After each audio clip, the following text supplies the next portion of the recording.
여러분 안녕하십니까. 5월 10일 목요일 아침 MBC 뉴스투데이 경남 시작합니다. 먼저 오늘의 주요 뉴스입니다. 대통령의 당선과 취임, 전직 대통령의 귀향과 추도식, 경남 지방선거 결과에 어떤 영향을 미칠지 예측했습니다. 경남의 대리운전 노동자들이 이동 노동자 쉼터 개선 방안을 마련하고 대리운전업계 횡포를 개선해달라는 정책 의제를 제안했습니다. 진주시 한 폐교 매입자와 주민들 사이에 집터를 둘러싼 갈등도 일고 있습니다. 선수단 관리 문제에다 리그 최하위 성적에 책임을 물어 NC가 이동욱 감독을 해임했습니다. 지방선거를 코앞에 두고 윤석열 대통령의 취임, 문재인 전 대통령의 귀향이 있었고, 그리고 오는 23일엔 고 노무현 전 대통령 서거 13주기 추도식이 있습니다. 이런 굵직한 일정들은 경남의 이번 지방선거 결과에 어떤 영향을 미칠까요? 이상훈 기자의 보도입니다. 수천 명의 환영 인파 속에 양산 평산마을 사저에 들어간 문재인 전 대통령. 농사도 짓고 막걸리 잔도 한잔 나누고 경로당도 방문하고 그러면서 잘 어울리면서 살아보겠습니다. 귀향 이튿날 문 전 대통령은 고양이를 안고 사저 마당을 산책하거나 서재를 정리하는 등 휴식을 취했습니다. 유은혜, 임종석, 박수현, 김태년, 양정철 등 민주당의 핵심 인사들도 사저를 방문했고 사저 입구에는 방문객들도 적지 않았습니다. 대통령이 퇴임하셨다 해가 양산으로 오셨다 하길래 잘 오셨는가 어느 곳에 계신가 싶어가지고 이렇게 오게 됐어요. 6일 지방선거 후보자 등록이 13일에 마감되면 19일부터는 선거운동, 27일, 28일 사전투표를 마치면 사흘 뒤 지방선거 본투표일입니다. 이런 가운데 오는 23일에는 고 노무현 전 대통령의 13주기 추도식이 열립니다. 추모 인파가 김해 봉화마을에 대거 몰릴 것으로 예상되고 노 전 대통령의 연설문집 출간 등도 민주당에는 긍정적으로 작용할 수 있습니다. 이인영 전 통일부 장관 등 전 정부의 핵심 인사들은 양산 사저를 방문했다 경남의 선거사무소 개소식에 참석하고 있습니다. 메가시티의 꿈들이 지금 본격화되기 시작하고 있고 노무현 대통령님이나 문재인 대통령님 두 분 다 가졌던 균형 발전의 어떤 대한민국의 비전. 새 정부 출범 초기인 국민의힘도 긍정적 기대를 할 수 있습니다. 전직 대통령의 귀향과 추도식은 경남 지방선거에서 민주당에게 긍정적으로 작용할 것 같은데요. 그러나 윤석열 정부 출범 초기 허니문 효과가 이를 어느 정도 상쇄시킬지. 대통령의 당선과 취임, 그리고 전직 대통령의 귀향과 추도식이 지방선거에 어떤 영향을 미칠지 주목됩니다. MBC 뉴스 이상훈입니다.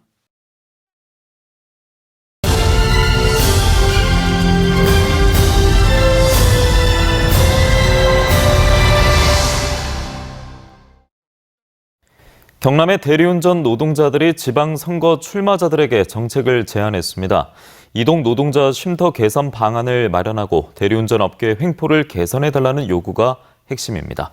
MBC 경남의 기획보도 이 공약 어때? 이재경 기자가 보도합니다.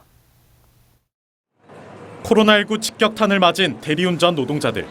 거리두기 조치는 모두 풀렸지만 지난해 업체가 하루 셔틀버스 이용료를 기존 3,500원에서 1,000원 올리고 수수료 체계까지 바꾸면서 실제 수입은 더 줄었습니다. 수수료를 보통 하루에 뭐 한 만 몇천 원 내던 거를 보통 한 3만 얼마씩 수수료가 나갑니다. 마음속으로는 한 배 정도의 차이가 나는 걸로. 불합리한 업계 관행과 처우를 개선해달라며 경남 대리운전 노동자들이 지방선거 출마자들을 대상으로 정책 제안에 나섰습니다. 우선 코로나와 같은 재난 상황에서 지원 대책 마련과 아파서 일을 할 수 없게 됐을 경우 나라가 돈을 지급하는 상병수당 제도 도입 등을 요구했습니다. 또 창원과 김해에 잇따라 문을 연 이동노동자 쉼터가 일방적으로 폐쇄되지 않도록 조례나 규칙을 통해 운영 규정을 명확히 하고 쉼터의 역할과 기능을 확대할 것을 촉구했습니다. 이동노동자 쉼터 운영 주체인 경남도지사와 창원 김해시장 후보자들은 이동노동자 쉼터 설치 확대와 보험 수수료 개선, 실태 조사 등을 공약으로 준비하고 있는 것으로 확인됐습니다. 저희가 요구하는 눈높이에는 아직 한참 좀 미비한 부분들이 있다. 좀 더 진보된 어떤 정책들이 나아졌으면 좋겠다.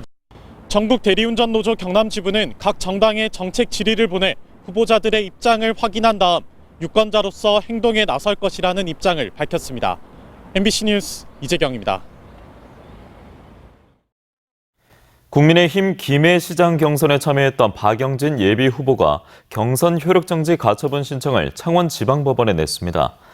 박 예비후보는 국민의힘 경남도당이 경선 여론조사 결과 공개를 거절하고 있다면서 신뢰와 투명성을 상실한 경선 결과에 승복할 수 없다고 밝혔습니다. 앞서 지난달 25일과 26일 이틀 동안 권통일, 박영진, 홍태용, 황전원 4명을 대상으로 경선이 진행돼 홍태용 예비후보가 김해시장 후보로 선정됐습니다. 경남경찰청은 거제시장 경선을 앞두고 국민의힘 박종우 예비후보 측과 서일중 국회의원의 비서 사이에서 금품수수 의혹이 있다는 거제청년회 고발장이 접수됐다고 밝혔습니다. 이 고발장은 지난해 10월과 12월 사이 개인정보가 담긴 입당 원서와 당원 명부 등을 받는 명목으로 박 후보 측 인사가 서일중 국회의원 비서에게 현금 수백만 원을 건넸다는 내용을 담고 있습니다.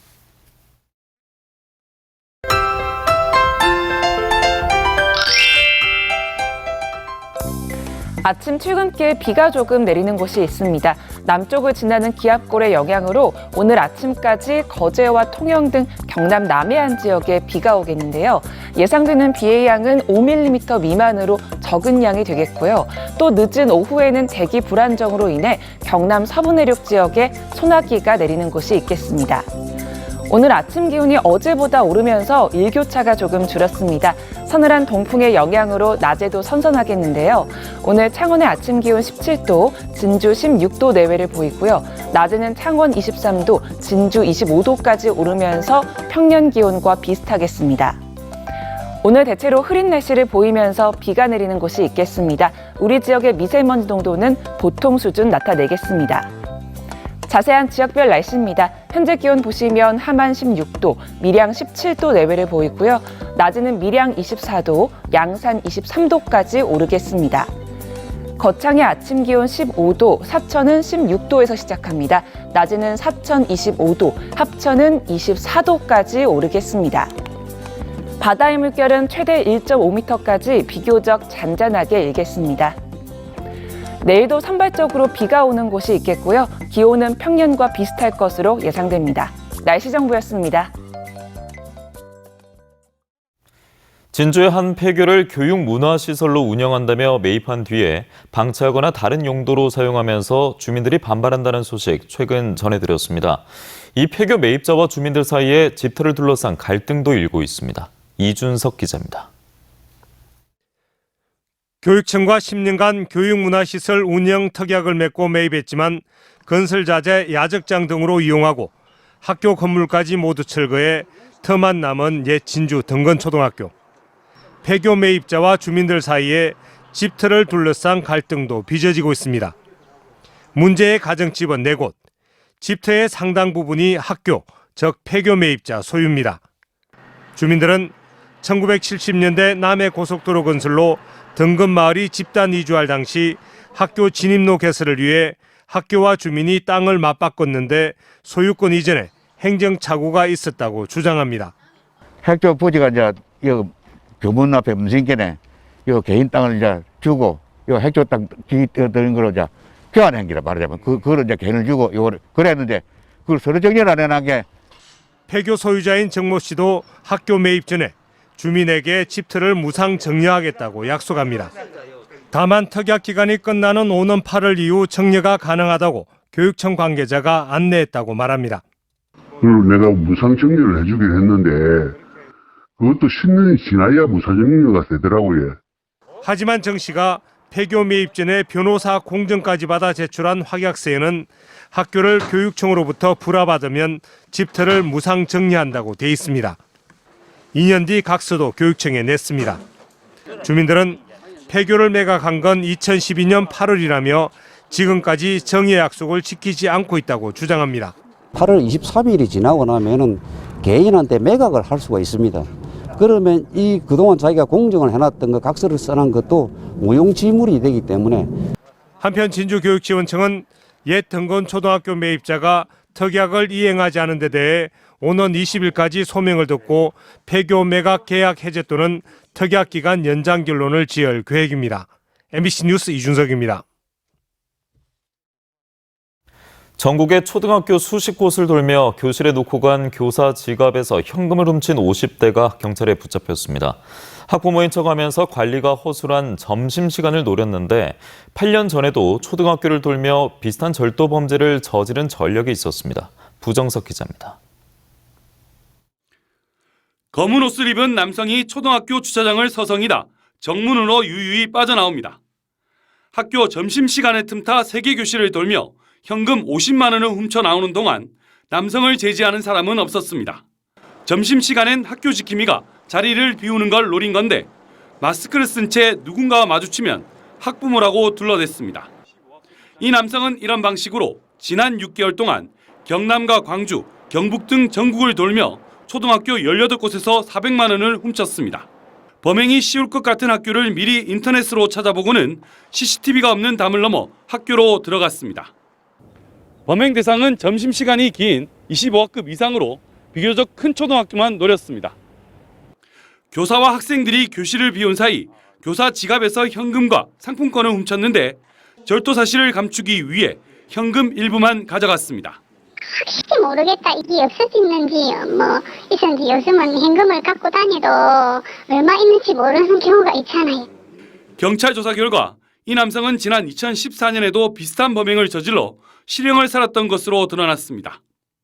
정기 수리공 행세를 하며 학예회나 각종 행사로 바쁜 초등학교만 40곳을 털었습니다. 예전 범행 때 그렇게 했던 기억이 있어서 그래서 허수한 데만 골랐습니다. 관리 없건 없는 데도 작은 데는 없는 데도 있고요. 경찰은 남성을 구속하는 한편 추가 범행 여부를 수사하고 있습니다. MBC 뉴스 부정석입니다. 지난해 주전 선수들의 술자리 파문에다 얼마 전 1군 코치들 간의 술자리 폭행 사건까지 선수단 관리 문제에다 리그 최하위라는 성적까지 마주하게 되면서 결국 NC가 이동욱 감독을 해임했습니다. 서창호 기자입니다. 지난해 7월 1군 선수 4명의 원정 술자리 파문으로 프로야구계를 뒤흔들어 놨던 NC 다이노스. 부상 선수 초반에 나오면서 조금 어려움을 가져갔는데 또 그 고비를 넘어가면서 또 다시 발판들을 마련했는데 중간에 조금 사건 사고 터지면서 조금 분위기 가라앉았다. 창단 멤버까지 내보내면서 올 시즌 새 판짜기에 나섰지만 이번엔 코치들이 말썽을 부렸습니다. 지난 3일 대구 원정 경기를 앞두고 새벽 늦게까지 술을 마신 것도 모자라 선배였던 한규식 수비 코치가 후배인 용덕한 코치를 폭행한 겁니다. 앞서 원정 술자리 파문에 징계를 받았던 선수들의 1군 등록을 이틀 앞둔 시점이었습니다. 여파는 성적으로 이어졌습니다. 징계를 받은 선수들이 복귀했지만 단 한 번도 이기지 못하면서 6연패에 빠졌고 리그 최하위에서 벗어나지 못했습니다. 결국 계약이 2년 남은 이동욱 감독이 옷을 벗었습니다. 손수석 코치님이 감독 대행으로서 감독의 권한을 가지고 경기를 지휘를 하실 예정이고요.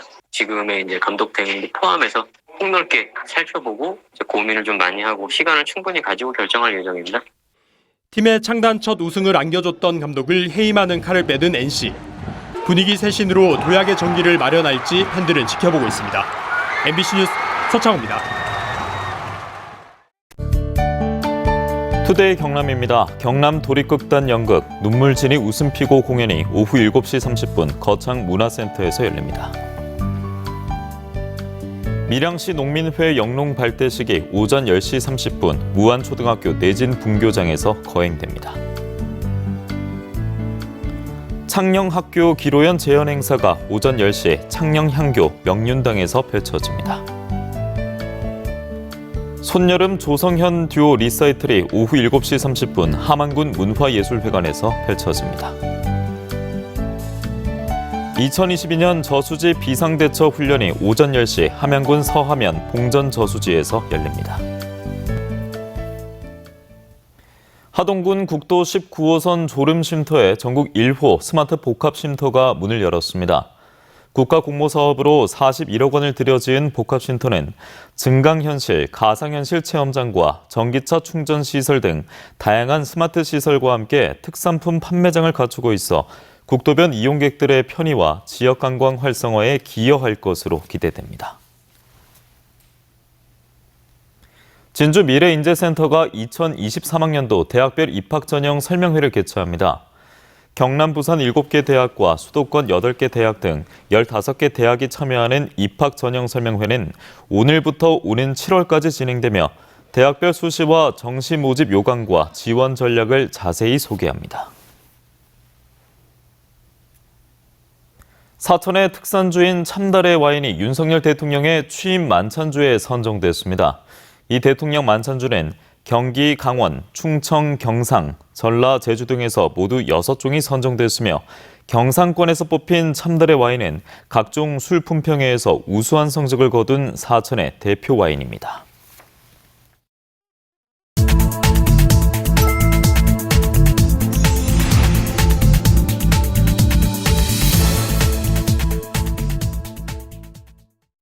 다음 소식입니다.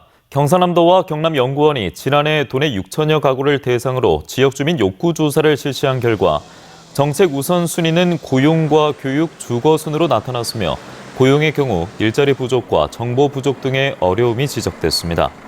도는 이번 결과를 경남 빅데이터 허브 플랫폼에 탑재해 누구나 쉽게 검색할 수 있도록 할 방침입니다.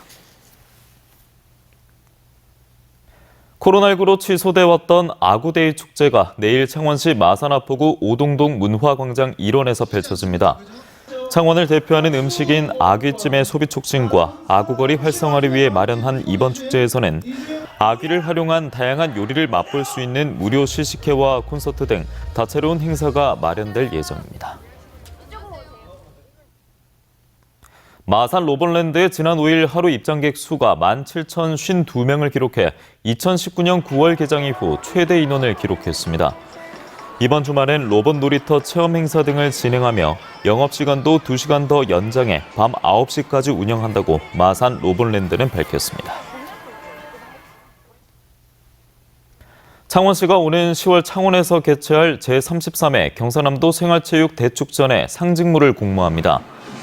공모 대상은 포스터와 대회 마크, 마스코트, 구호, 표어 등 5개 부문으로 개최지 창원의 특색과 경남도민의 화합과 결속을 다지는 축전의 취지를 잘 드러낼 수 있는 내용을 담으면 되며 접수 기간은 다음 달 8일까지입니다. 하동군만의 최초, 최고, 최다 기록을 수록한 하동군 기네스북이 발간됐습니다. 이 책에는 세계에서 가장 오래된 도마뱀 발자국 화석과 아시아 최장 집 와이어, 대한민국 최초 차 시베지, 하동의 최고령 신우순 할머니 등 세계와 아시아, 대한민국, 경상남도, 하동군의 최초, 최고, 최다 기록 106건이 수록됐습니다. 지난달 산란계 농장에서 고병원성 조류 인플루엔자가 발생해 큰 피해를 입었던 김해시가 이달부터 오는 9월까지 가금 농장의 방역 실태를 점검합니다. 닭 3,000마리 이상, 오리 2,000마리 이상 사육하는 가금 농가를 대상으로 법정 방역시설 유무, 소독시설 운영 상태를 살펴보고 미흡한 부분은 시정명령과 과태료 부과 등 행정조치를 내릴 예정입니다.